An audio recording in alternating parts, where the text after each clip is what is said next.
Cari telespettatori, ben arrivati con noi. Questo è un capitolo che si aprirà più volte, che noi dedichiamo all'attività dei commercianti, del terziario, dei servizi, del turismo, insomma un approfondimento per addetti ai lavori. Ci è stato richiesto da moltissimi che operano nel settore e cerchiamo di dedicarci di volta in volta ad approfondire alcuni temi. In modo particolare quest'oggi, questa trasmissione fatta e realizzata con la gentile collaborazione di Venezia Opportunità e di Confcommercio Unione Venezia, ma non solo, in questo appuntamento Federfiori, e qui già vi introduco un tema piacevole almeno in parte, e la Federazione Moda Italia, l'ente bilaterale territorio provincia di Venezia, cercheremo di parlare in modo approfondito di una professione che può dare delle opportunità, che è quella del fiorista, che però è un mestiere che richiede anche preparazione e competenza, attenzione, e di quella del settore della moda, che deve fare un salto di qualità. Bisogna cambiare, se le cose non vanno non basta semplicemente aprire un negozio, mantenere il proprio negozio, vendere dei capi di abbigliamento, di moda, bisogna metterci un qualche cosa in più, perché c'è chi sopravvive e magari va avanti e non ce ne rendiamo conto perché vediamo dei negozi che vendono e altri invece che soccombono. Dove sta la differenza?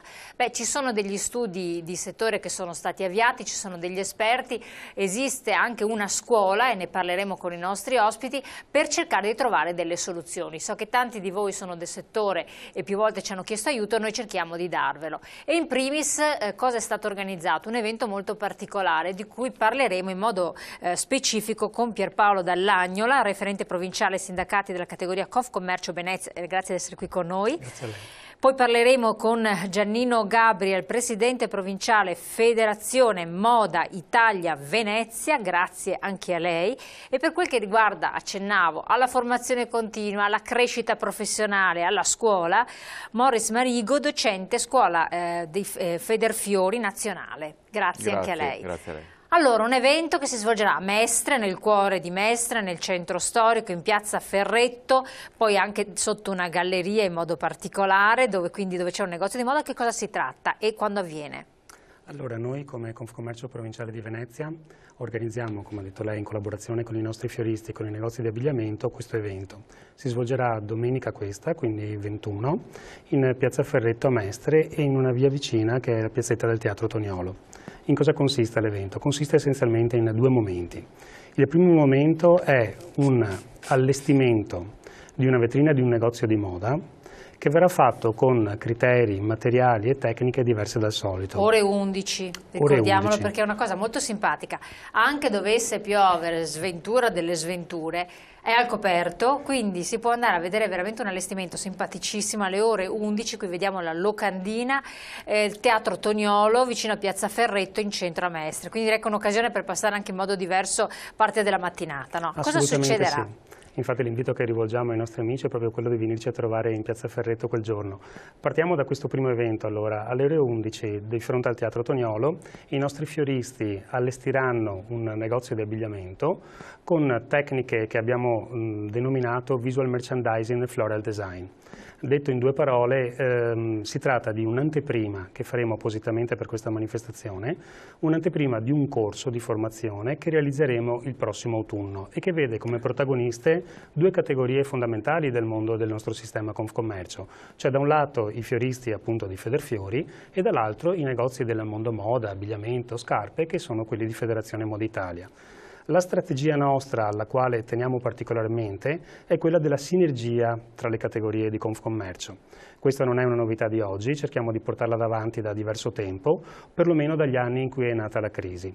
Abbiamo visto che una delle cose che potevamo fare subito per i nostri associati era quello innanzitutto di farli collaborare. Confcommercio, se mi si può passare il termine, è una grande mamma dentro la quale ci sono molti figli che sono appunto i commercianti e gli operatori del terziario divisi nelle categorie. Ecco, domenica a Mestre potremo avere questo primo esempio di collaborazione tra fioristi e negozi di moda per presentare un prodotto nuovo che ovviamente adesso non mi metto a svelare, ma per il quale invito tutti a venire a visitare. Ah, però interessante questa. Allora, come nasce questa iniziativa? Perché vi siete resi conto di che cosa? E dopo qua mi allaccio anche a lei immediatamente con i dati. Ci siamo resi conto ovviamente di un dato che è sotto gli occhi di tutti. Le aziende al giorno d'oggi fanno molta fatica a proseguire la loro attività. Abbiamo visto che ci sono tantissime aziende che chiudono e i numeri ufficiali sono sui giornali di tutti i giorni. Abbiamo visto che molte aziende che erano riuscite a mettere da parte qualcosa, pur di restare in vita, tendono ad esaurire questi risparmi. Quelli che forse, e quindi questa potrebbe essere una terza categoria, riescono a salvarsi sono coloro i quali riescono ad innovare. È chiaro che parlare di innovazione in un momento di crisi non è facile, ci vuole coraggio, ci vuole volontà, ma ci vuole soprattutto un soggetto come Confcommercio che possa spingere verso questo. E qua è il ruolo delle categorie, delle associazioni di categoria, perché da tanti sono invocate a questo punto per dare un senso di unione, un senso di appartenenza, perché vai avanti tu che vado io non funziona assolutamente, ci vuole qualcuno che dia l'iniziativa e che dia anche un po' di coraggio e di energia, quindi voi avete deciso di muovervi in questo senso. Assolutamente, prima cosa fare sistema tra gli associati e tra le categorie che ci compongono. In particolare poi il comparto moda è un comparto delicato perché è legato spesso a prodotti che si dicono di moda e quindi legati al gusto e alla tendenza del momento. Dall'altra parte il comparto floreale è altrettanto delicato perché normalmente quando i consumatori tendono a fare, come dire, dei tagli nel budget dell'economia domestica è evidente che ciò che non si ritiene prioritario o necessario, come ad esempio potrebbero essere i fiori, viene tagliato. Partendo da questa analisi cruda ma necessaria che abbiamo fatto si è progettata l'iniziativa di domenica. Cruda ma necessaria, belle queste parole. Allora, analisi crude ma necessarie, cosa ne dice? Sì, voi ne avete fatte? Ne abbiamo fatte, la vetrina di per sé stessa è l'espressione del territorio che la circonda, della città, trasmette emozioni ed è il mezzo con il quale si può ricondurre e ricollegare l'attività del negozio e i desideri, i sogni del consumatore, del cittadino che le visita. Le vetrine nel negozio tradizionale a volte sono difficili anche da ricomporre, da fare, per una questione di costi, anche se noi vediamo le vetrine di un outlet, che sono la massima espressione dell'investimento sulla vetrina, superano di gran lunga quelle che sono le vetrine dei negozi.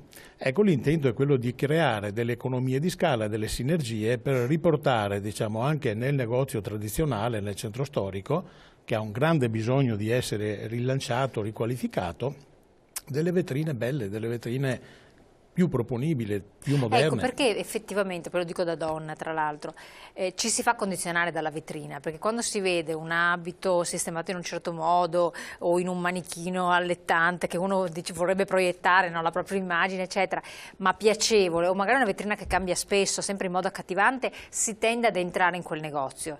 Purché ci siano anche dei prezzi accattivanti, perché questo è l'altro aspetto che è un deterrente terrificante in questo momento per tutti. Viceversa, invece, impostato in modo più classico, non è un fattore di attrazione e quindi non ti induce, magari dentro trovi delle cose straordinarie e sai che in quel negozio dentro troverai delle cose straordinarie, però c'è questa barriera della vetrina che resta. E poi parlando con tante altre persone effettivamente la pensano così, salvo chi è di una generazione magari più in là nel tempo, che invece è abituato perché conosce la negoziante, varca ugualmente questa barriera e dentro sa cosa trovare, però sono casi diversi, quindi è un ruolo importantissimo. Ma certamente importantissimo, noi dobbiamo vedere necessariamente la vetrina in chiave moderna, in chiave di grande comunicazione. Cioè la vetrina deve saper esprimere quello che è il concetto, il sogno del consumatore, quello in cui il consumatore si medesima e creare anche il giusto rapporto fra il sogno e il prezzo diciamo che oggi è più che mai importante. Ecco, noi vediamo per esempio, e mi riferisco ancora agli outlet, che anche nel loro interno, proprio per loro natura, propongono dei capi che sostanzialmente sono degli anni precedenti, sono dei fallati, sono delle cose, nonostante tutto hanno un grandissimo pubblico, un grandissimo numero di visitatori, perché le vetrine sono moderne, sono l'espressione massima dell'investimento che viene fatto nella vetrina.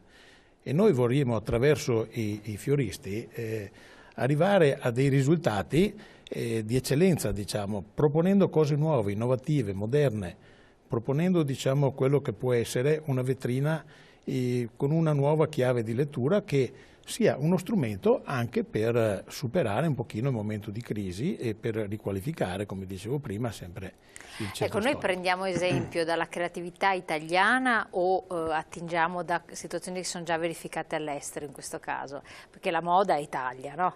Per antonomasia, ma qui lo spunto viene da altre realtà oppure nasce nel territorio? Ma credo che questo nasca proprio nel territorio. Lo spunto, diciamo, che stiamo prendendo in collaborazione con i fioristi è quello di creare delle vetrine proprio alternative. Adesso non lo so se i fioristi attingono diciamo, anche da esperienze che possono provenire magari dall'estero, ma certamente hanno delle idee che saranno proposte, vorremmo che sia un po' una novità perché gli elementi che comporranno queste vetrine saranno letti in chiave di lettura moderna, alternativa e diversa, diciamo, per cui parliamo di vetrine che ci sarà la presenza dei fiori, ma non solo dei fiori, ci sarà un'oggettistica che andrà in modo particolare a sottolineare, diciamo, ad essere espressione di una vetrina alternativa e nuova. Perfetto, 2 parole poi continuiamo perché c'è anche la pubblicità. E allora, da dove traete ispirazione? Io rispondo subito al signor Gabri. Esatto, sì, sì. Rispondo subito dicendo una frase di Einstein che diceva che tutto quello che noi proviamo a immaginare è già stato creato dalla natura. Quindi fondamentalmente è un furto che viene fatto tra gli esseri umani, sì. Perché fondamentalmente le idee sono già state date in natura. Noi che siamo vicini al mondo della natura siamo quelli più vicini a captare quello che è l'interpretazione di dell'arte fondamentalmente della natura.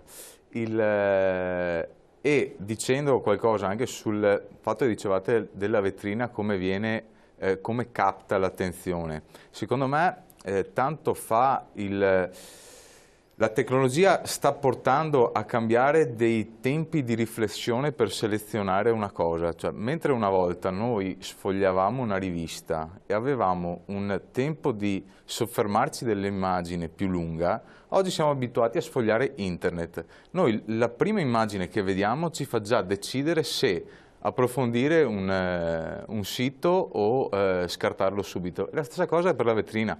Noi facendo una passeggiata per un centro, quando passeggiamo, già la luce, la quantità di luce che c'è su una vetrina può captare l'attenzione o meno.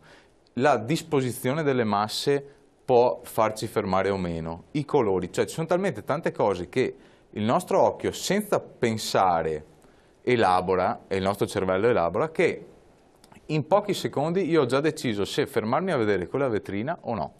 E questo per me è molto riflessivo, perché effettivamente se noi che siamo commercianti non ci poniamo delle domande del tipo perché la gente non si ferma a guardare le vetrine, è difficile che riusciamo anche a fare commercio se non ci facciamo sta domanda. Bisogna che svecchiare certe concezioni, insomma, uscirne. Sì, è vero che non è giusto essere troppo all'avanguardia perché forse si rischia di spaventare in questo momento storico, però sicuramente essere contemporanei, perché il vecchio viene, tra virgolette, il démodé viene scartato a priori. Effettivamente, come diceva prima il signor Gabriel, l'immagine che viene dedicata in certi posti di massa è molto alta, quindi loro non puntano solamente al prezzo, ma ti fanno anche una forte... Ti pongono il dare delle soluzioni. Molte volte le persone, alcuni sono già a delle idee chiare come vogliono mettersi, fare bene, però altri hanno bisogno di soluzioni, di idee, di dare delle soluzioni di moda, anche di come anche fare con i fiori, un centro tavola, come utilizzarli in modo diverso, come creare, e quindi ecco lo spunto, ci sono trasmissioni televisive che vivono di soluzioni che vengono date in questo senso, come ti vesti, come arredi la casa, come prepari la tavola, cioè come sposarti, pensiamo che se vivono dei format che raccolgono anche un sacco di pubblicità e la gente li guarda, perché poi stiamo parlando di veramente cose viste, cercate dalle signore, da donne, non solo, da giovani tra l'altro, scoperta anche questo. Vuol dire che c'è un piacere anche in questo, e questo bisognerebbe mutuarlo. Se ha funzionato ed è stato successo, portiamolo nella realtà senza darlo a cercare a livello virtuale. Anche se voglio precisare una cosa, non è in questo laboratorio che stiamo facendo, il fiorista non deve essere visto come fiore, il fiorista deve essere visto come un ricercatore di materie, perché il fiorista che dote ha? Intanto ha la tridimensionalità, che è una cosa basilare sulla vetrina, perché lui è abituato a vedere delle composizioni in una dimensione, non in un foglio. E le stesse tecniche che lui usa per comporre un mazzo sono le stesse tecniche che vengono utilizzate per comporre una vetrina, perché la vetrina non è nient'altro che una composizione grande. Certo, sì. E è un ricercatore di materiali poveri, perché fondamentalmente è abituato a lavorare con materie che devono costare poco, perché devono essere quasi buttate via in contemporanea con il fiore. Quindi è abituato a ricercare delle materie di basso costo, che in questo momento storico sono fondamentali. Perfetto, allora torniamo su questi discorsi e vediamo un po' di dare anche delle possibili soluzioni. Peraltro condivido appieno, perché io conosco dei fioristi, delle fioriste che hanno una fantasia straordinaria, che con poche cose ti fanno una composizione carinissima, veramente bella, che tra l'altro dura anche un pochettino di più, e apprezzi molto di più quello che non un mazzo molto più corposo di fiori, dove però c'è poca creatività, c'è meno creatività, è più scontato, e fai anche una figura più misera rispetto a quello che ci mette uno con le addobbi, con cose molto ordinarie, però ci mette del suo, quindi diventa originale, unico, e qui andiamo a parlare di un'altra cosa che secondo me è altrettanto importante. E allora seguiteci, che noi continuiamo insieme subito dopo la pubblicità.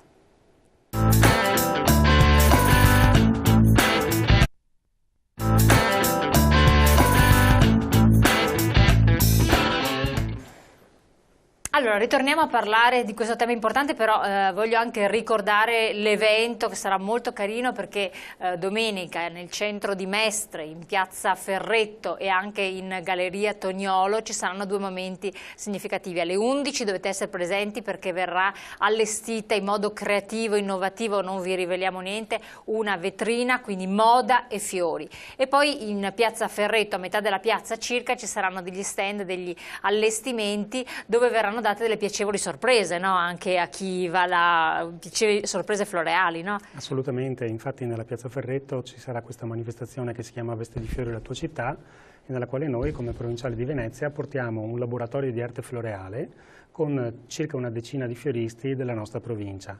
I fioristi vengono da tutta la provincia, da Chioggia a Portogruaro, a San Donà di Piave, a Jesolo, e allestiranno questo laboratorio, all'interno del quale saranno realizzate delle composizioni che poi verranno date in omaggio al pubblico con un'offerta libera di beneficenza. Questa è una cosa che ci teniamo a sottolineare, perché è nata proprio dai nostri fioristi, in favore del Centro Don Vecchi di Don Armando Trevisiola di Mestre. Quindi, se posso permettermi, gli associati di Federfiori Venezia vengono in piazza, esibiscono la loro professionalità, lo fanno gratuitamente e fanno anche della beneficenza. Questo come Confcommercio Unione Venezia è un motivo di vanto. Infatti, questo senza dubbio è una cosa molto bella, per cui è un invito un po'. Poi insomma, se anche la giornata non è al massimo, in ogni caso c'è sempre questo evento che può rallegrarla. Allora, vorremmo restare allegri, dopo torniamo a sognare con il nostro, io credo, il maestro di moda floreale, che ci fa sognare, però andiamo con gli occhi concreti nella realtà. Qual è la situazione che voi avete elaborato? Perché poi fate delle indagini sul territorio, che cosa emerge? Diciamo che la situazione, purtroppo mi piacerebbe dare dei dati positivi, di esprimermi positivo, ma in questo periodo Confcommercio anche a livello nazionale esce con anche ieri, no? Con dei dati che sono sconfortanti, però almeno c'è un occhio lucido su quella che è la situazione, ci si rende conto, perché chi invece ci governa proprio è lontanissimo dal comprenderle certe cose, no? Sì, io appartengo alla giunta nazionale di Confcommercio, di Federazione Moda Italia, e lì è una fucina di idee che cerchiamo di portare avanti, portare a cogliere degli obiettivi anche importanti. Purtroppo c'è una situazione economica nota a tutti che non è il massimo, stiamo attraversando una crisi importantissima, i negozi di moda, così come i fioristi peraltro, sono coinvolti in modo molto pesante da questa crisi. Basti pensare che ecco, i fioristi mi pare che hanno avuto un cedimento, diciamo, nelle vendite di un 15%, 15%. Sì, e la moda di un 13,8% per essere precisi, diciamo, perché purtroppo c'è anche un altro dato, che noi per la prima volta dopo tantissimi anni come Veneto siamo passati in seconda fila rispetto, quindi siamo una regione che sta perdendo più di altre rispetto, diciamo, alla perdita nazionale, perché il nazionale sta perdendo un 13% circa. Perché c'era meno produzione? Noi perdiamo un 13,8%, diciamo, come... Come mai? Ma è un fenomeno, sì, che c'è turismo? Diciamo, nonostante tutto noi abbiamo il turismo, abbiamo dei motori molto potenti, diciamo, di vendita, di economia come Veneto, molto risaputo, però nella proporzione di quanto si è perso a livello nazionale, il Veneto ha perso un po' di più. Quindi se noi pensiamo un dato, a livello nazionale hanno chiuso 12.500 aziende, quelle che hanno riaperto sono attorno alle 8.000, quindi diciamo che di questo dato, che non ho il dato esatto Veneto, ma posso dire che il Veneto ha perso, diciamo, in proporzione più che altre regioni.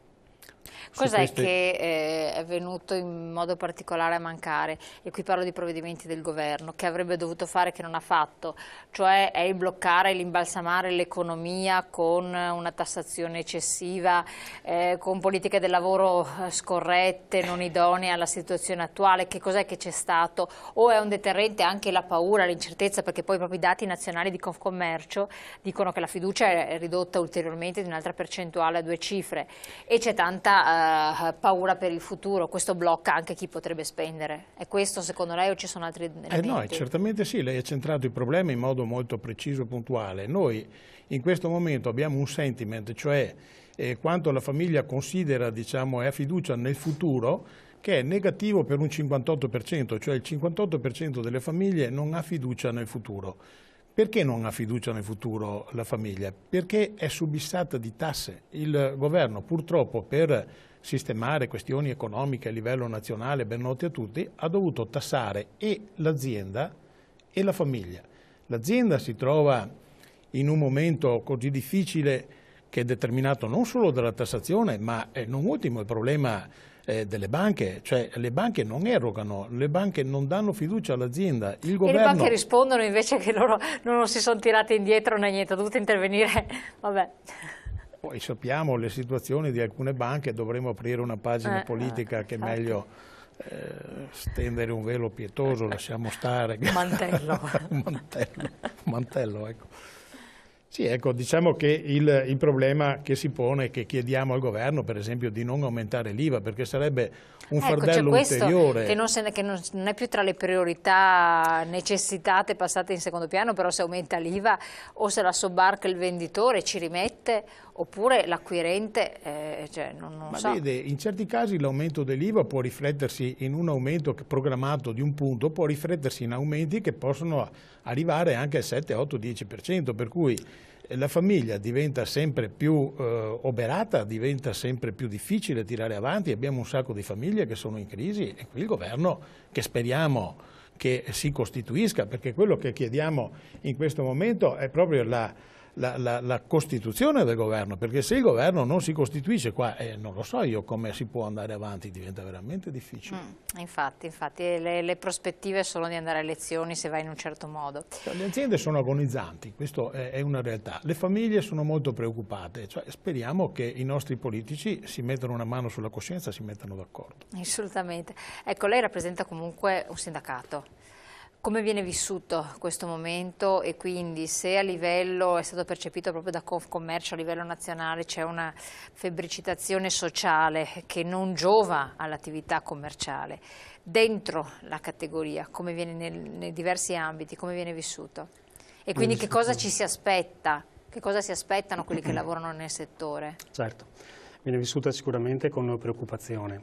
Quello che possiamo fare noi come associazione di categoria provinciale di Venezia è quello di cercare di trovare ogni forma utile di sostegno alle nostre aziende associate.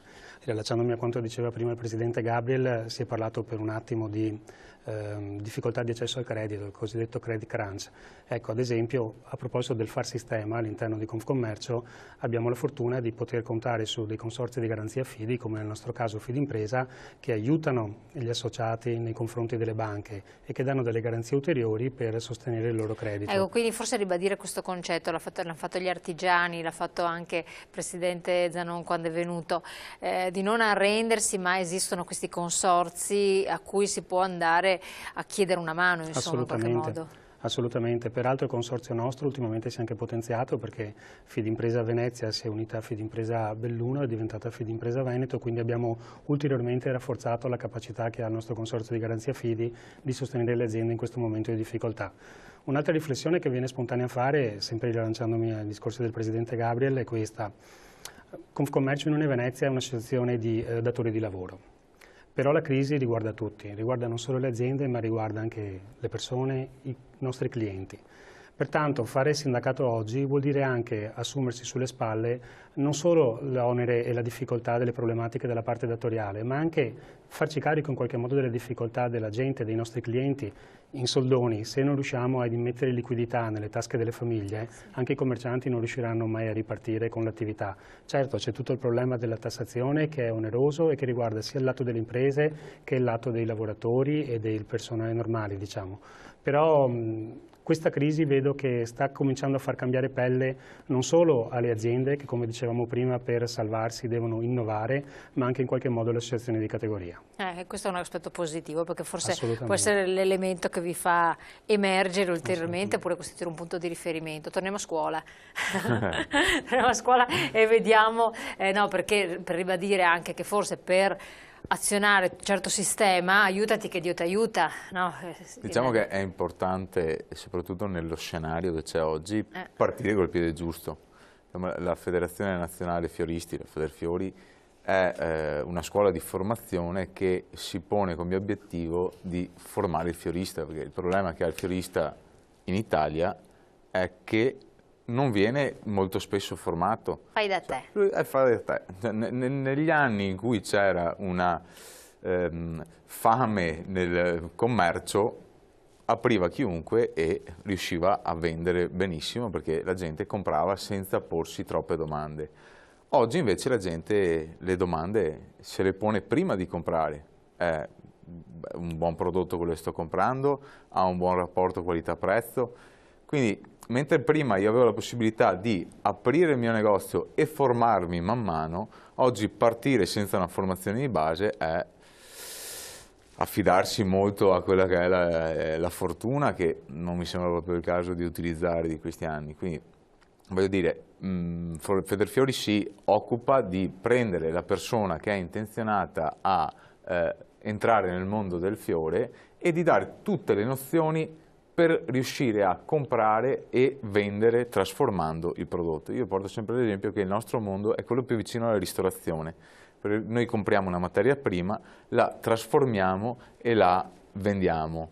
Se il cuoco sa comprare bene il prodotto, trasformarlo bene e venderlo bene, ha un margine di guadagno buono, quindi che gli permette di avere una fetta di guadagno e pagare tutte quelle spese. Quindi l'oggetto, la merce, fiore, sì, rielaborata, rivista, eccetera, può avere ancora una possibilità di successo e quindi essere uno strumento che trova appeal anche tra i giovani, tra l'altro, comunque intergenerazionale, insomma, da rilanciare. Allora, io ho questo mio personale punto di vista. Il fiore, per quanto poco, è accessibile a tutti, perché ha una fascia di prezzo anche bassa, se voglio acquistare, è elegante, è prestigioso regalarlo, è distintivo perché comunque ti distingue in una persona raffinata se regali il fiore. Quindi la cultura del saper regalare i fiori giusti. Saper regalare il fiore giusto, essere consigliato dal fiorista giusto. Bravissimo, ecco, è importante infatti, quello. nel modo corretto. No, perché a volte è anche bello, ci sono certi fioristi, pochini, però ce ne sono, che sono psicologi. Poi dicono, ma a chi deve fare questo regalo? A una signora di quanti anni, che carattere è, come si veste, che casa ha? Insomma, incominciano a farti un quadro di questo regalo che devi fare, questo presente, di questo pensiero, e azzecchi veramente, però devono essere psicologi, cioè psicologi o conoscitori di certi meccanismi che si innescano, oppure un signore, una signora, cioè, è molto importante dare il consiglio, poi io vedo centrare che l'obiettivo. Ultimamente la gente si trova di più nelle case, non so se è un effetto dovuto alla sofferenza, quindi uno cerca di avvicinarsi di più e stare di più insieme, ed effettivamente varcare la soglia delle case con due fiorellini in mano. Con due fiorellini in mano è sempre bello da vedere. Poi oggi siamo tutti in dieta, quindi cerchiamo di stare attenti. Il dolce sì, lo fa la padrona di casa, ma non ne portiamo due perché altrimenti ne mangiamo di più. Quindi il fiore è sempre questo passepartout che ti permette di fare un bel gesto senza spendere tanto, perché alla fine e poi la conservazione, la durata anche del fiore e della pianta, anche questo è importante. Il buon fiorista sa dare tutti i consigli giusti, perché effettivamente quando una persona acquista il fiore,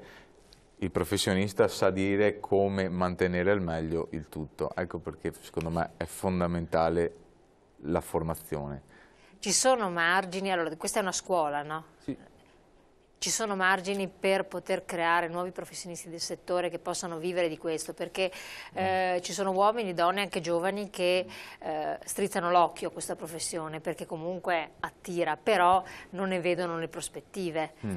Allora, secondo me l'analisi che si deve fare a una persona che vuole entrare in questo mondo è intanto capire come entrarci, capire se c'è un bacino d'utenza nel territorio dove vuole entrare, perché è una domanda che pochi si fanno, se la popolazione che c'è a numeri è proporzionata alle quantità di fiorerie che vanno ad aprire.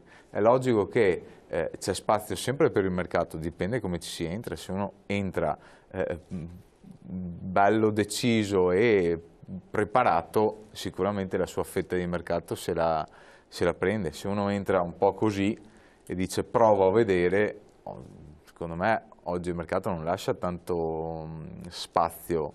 E allora che ruolo viene ad avere la scuola? La scuola ha un ruolo, secondo me, basilare. Io ho avuto la fortuna di entrare dentro a questo mondo perché la mia era la terza generazione di fioristi. Quindi, con esperienza alle spalle. Sì, mio nonno ha tramandato a mio padre ha tramandato a me, quindi fondamentalmente io sono stato un fortunato, cioè, avevo un'attività di famiglia che aveva già agganci con i fornitori, aveva già agganci con tutte le persone che operano nel nostro settore. Però effettivamente una persona che viene al di fuori, che non ha queste informazioni, parte un po' allo sbaraglio. Assolutamente. Quindi, e un'altra cosa che... Sì, ma io le chiedo, scusi, lo interrompo. Sì. Lei ravvede tra lei che opera all'interno anche di una scuola, quindi è l'ultima generazione più giovane, eccetera, e suo nonno, delle diversità? Abissali. Ecco, Abissali. Una volta il fiorista era un venditore di fiori. Quindi cosa faceva? Lui andava al mercato, comprava il fiore, lo fasciava nella carta, la gente lo portava dove doveva portarlo, che sia al cimitero, che sia in casa, che sia in qualsiasi posto dove si utilizza il fiore, però non aveva nessun tipo di pretese. Il mercato era quello, venivano vendute le piante, venivano venduti i fiori, venivano venduti i semi, venivano venduti i concimi, cioè una volta il fiorista era tutto. Oggi con il passare degli anni si sono aperti i vari canali, ci sono stati vari punti che si sono specializzati, quindi l'agraria si è presa la sua fetta, il garden si è preso la sua fetta, il fiorista si è preso la sua fetta. Tutti gli operanti di questi settori, se professionisti, stanno comunque andando avanti. Il problema del fiorista è che deve capire questa evoluzione che c'è stata, perché molto spesso, non facendosi delle domande, si è fermato al passaggio prima. Quindi oggi chi cerca il fiorista cerca la nuova categoria di fioristi che si sono formati. Quindi il passaggio evolutivo ti porta non più ad andare in cerca della vecchia guardia, tra virgolette, ma non per denigrare, ma voglio dire. Ti cerca un prodotto che deve essere finito, che deve essere da fiorista, che deve essere ricercato, che deve avere un certo tipo di utilizzo. Spero di essere stato chiaro. No, ma infatti volevo far cogliere anche a chi ci ascolta questo aspetto, cioè chi si ravvede in quello che le dice della generazione che vende soltanto, e ce ne sono tantissimi assolutamente, deve forse fare una riflessione e pensare a creare una boutique del fiore. Sì. Nel senso non di fiori pregiati o che costino tanto assolutamente, esatto, ma anche la margheritina riuscire a presentarla nel modo più carino, in modo tale che si possa anche, e qui però un ruolo vostro, ridiffondere la cultura del fiore, cioè insegnare anche ai più giovani il gesto del fiore. Esattamente. Che si è perso, che si sta perdendo, e si sta perdendo sempre più perché comunque i fiori sono relegati, dice ma non ho soldi per regalare i fiori, io sento tantissimi, tante volte un ragazzino dice ma cosa posso fare? Tu, ma regala 2 fiorellini, no non ho i soldi. Non è vero. Esatto, infatti, però è un discorso anche culturale che secondo me se una volta veniva addirittura insegnato alla scuola allievi ufficiali dell'esercito questa cosa qui e quindi dopo veniva portato tra tutti gli uomini giovani, sapevano certe cose o perché la mamma le insegnava, adesso si è perso completamente.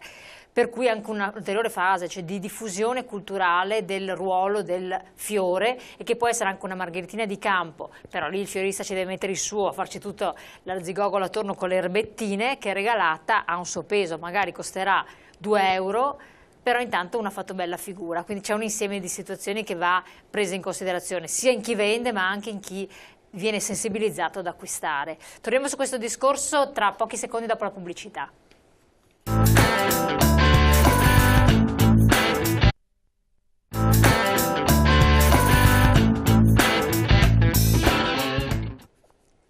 Allora, siamo un po' in chiusura agli ultimi giri. Dall'Agnola, che cosa può aggiungere a quanto diceva il nostro esperto, maestro d'arte fioraio, perché effettivamente fa appassionare quando ne parla? Sì, la ringrazio. Avevo piacere di rilacciarmi a quanto diceva Marigo, riferimento alla psicologia di cui ha parlato anche lei, signora, cioè il fatto che il fiorista deve in qualche modo essere psicologo nei confronti del cliente. Ecco, dietro questa espressione credo ci sia quello che è uno dei cavalli di battaglia della Confcommercio, cioè i nostri associati coltivano la cura, l'attenzione, la qualità del servizio, la qualità dell'offerta. Parliamo di fieristi ma parliamo anche del comparto moda, quando si parla di abito sartoriale, abito fatto su misura. Ecco, penso che sia uno dei tratti distintivi che può caratterizzare e qualificare oggi il negozio di vicinato rispetto al franchising, alla grande distribuzione o comunque a forme molto più standardizzate e forse anche più fredde di rapporto con la clientela. Quindi in qualche modo, a proposito del commerciante che cambia pelle, il fatto di diventare psicologo e del sapere ascoltare di più il proprio cliente è diventato un must all'interno del nostro sistema. Assolutamente. Certo. Un'altra cosa sicuramente che mi preme sottolineare è che comunque iniziative come questa, come l'iniziativa di domenica a Mestre in Piazza Ferretto, piuttosto che altre cose che abbiamo fatto con i fioristi, con i negozi di moda, ma anche con i ristoratori, perché cerchiamo la contaminazione tra diverse categorie, è possibile se i nostri associati riescono in una qualche misura a contaminarsi. Cioè il fatto di stare assieme li porta magari in una fase iniziale anche di scontro, però che diventa costruttivo. Cioè lo sfregarsi, il conoscersi, la contaminazione fa sì che persone che normalmente tenderebbero ad essere magari dei creativi e quindi in quanto tali un po' artisti, un po' isolati, invece no, dal lavoro di squadra riescono a crescere come intera categoria. Questo è possibile grazie alla loro buona volontà e non ultimo grazie anche ad alcuni partner importanti del nostro sistema. Ho occasione di ringraziare, che è doveroso, l'ente bilaterale terziario della provincia di Venezia, che rappresenta per la parte datoriale Confcommercio e per la parte dei lavoratori i sindacati dei lavoratori, senza il quale anche il corso che lanciamo in anteprima e la manifestazione non sarebbero stati possibili. Infatti questo è importante, che effettivamente ci sia sempre un supporto, perché sennò, certo, ricordiamolo sempre, i singoli da sole poco fanno, poco riescono a fare con le proprie risorse. Certo. Questo può essere un modo anche per vitalizzare i centri storici, perché poi un po' una campagna molto importante condotta sempre da Confcommercio è quella di riabilitare e rivitalizzare le città e i centri cittadini, che altrimenti si depauperano ma diventano una povertà per noi stessi, per la nostra civiltà, per la nostra società. Sì, ecco, noi come Confcommercio Federazione Moda Italia rappresentiamo in ambito nazionale quasi 40.000 aziende, in ambito provinciale diciamo dalle 500-600 direttamente associate alle oltre 1.000 che sono comunque associate in forma diversa. e questi nostri associati appartengono alla categoria, per così dire, del negozio tradizionale. Il negozio tradizionale rispetto alla quantità distribuita rappresenta un 24-25%, il resto è distribuito dalla grande distribuzione. Noi non possiamo e non vogliamo perdere questo patrimonio perché il tessuto, lo strato sociale, diciamo che come diceva poc'anzi il nostro direttore Dall'Agnola, costituisce ancora il motivo di aggregazione nelle nostre piazze e noi vogliamo che questo rimanga, vogliamo che i giovani si impegnino su questo, che siano protagonisti di questo mantenimento, di questa evoluzione che comunque deve avere il centro storico per rimanere al passo coi tempi. E qui abbiamo bisogno della Regione che ci dia una mano, che ci creda anche la Regione. Non possiamo sempre pensare all'espansione, diciamo, verso i caselli delle autostrade, nelle periferie dei centri storici, dove siamo molto preoccupati anche in questo momento per quella che è la neonata legge 50 e 55, appena emanata a fine anno dalla Regione Veneto. Ecco, qui speriamo che la Regione con queste due leggi dà molta più facilità allo sviluppo della grande distribuzione, pensi anche di dare degli strumenti perché il centro storico e i negozi del centro storico possano evolversi, possano avere una garanzia e un futuro, pur capendo che la grande distribuzione ha un suo spazio, esiste certamente. Però senza cancellare il resto, perché altrimenti perdiamo le città. Insomma. Assolutamente, noi dobbiamo affidare ai giovani il futuro, i nostri negozi, le nostre città. Grazie. In chiusura una battuta? Io spero che questo corso che andiamo a presentare, questo progetto che nasce dalla voglia di diffondere le varie categorie, sia uno stimolo per tutti, che realmente dia la voglia di ricredere che è possibile anche pensare in positivo anche in un momento buio. Ringrazio tutti quanti i fioristi che saranno presenti in piazza domenica, che sono Bozzato Florprant da Campo Longomaggiore, Chinellato Fiori e Piante di Mestre Venezia, Fioreria Elite di Dolo, Fioreria Foglia d'Oro Sandona di Piave, Fioreria Il Tulipano Borbiago di Mira, Fioreria Punto Verde di Sottomarina Chioggia, Non Solo Fiori Spinea, particolarmente Fiori Martellago e Fioreria Roma di Jesolo. Perfetto. Allora, con questo un invito a una domenica mattina diversa, quindi alle ore 11 vicino a Piazza Ferretto in Galleria Toniolo, per vedere questa decorazione, questo allestimento alternativo, innovativo e creativo di una vetrina, quindi non perdete l'appuntamento, è anche al coperto, per cui non c'è problema qualora, facciamo gli scongiuri facendo, dovesse eventualmente piovere. Poi in metà di Piazza Ferretto, sempre nel centro storico di Mestre, invece simpatici e belli omaggi di stagione a quanti interverranno per vedere queste creazioni artistiche dei maestri fiorai, possiamo definirli, insomma, che abbiamo appena elencato. Grazie ai nostri ospiti, grazie alla collaborazione di Confcommercio Unione Venezia, grazie naturalmente a Venezia Opportunità. Noi ci troviamo presto per un altro approfondimento. Grazie. Grazie a lei.